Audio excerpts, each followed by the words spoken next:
இந்த வீட்டுக்கு என்னண்டா இந்த வீட்டுக்கு என்னண்டா அந்த ரோடு வரைக்கும் தானா? ரோடு வராது, ரோடு வராது. வீட்டுக்கு என்னண்டா. சரி சரி.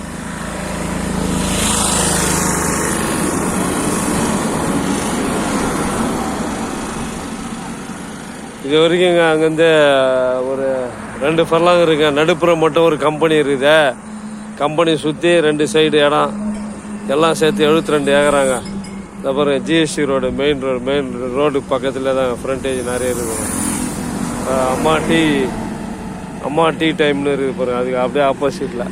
இங்கே வந்து சர்க்குலர் டீ டைம்னு இருக்குது. இது எதிர்க்கா ஆனால் வந்து இந்தியன் ஆயில் பெட்ரோல் பங்க்கு ஆப்போசிட்லைங்க. அந்த இடம் தான் 2 பக்கம். நடுப்புறம் மட்டும் ஒரு கம்பெனி இருக்கும். ஒரு ஏக்கரா இல்லை 2 ஏக்கராவில் இருக்குதுங்க, அவ்வளோதாங்க. மீதி எல்லாம் சுற்றி 72 ஏக்கராங்க.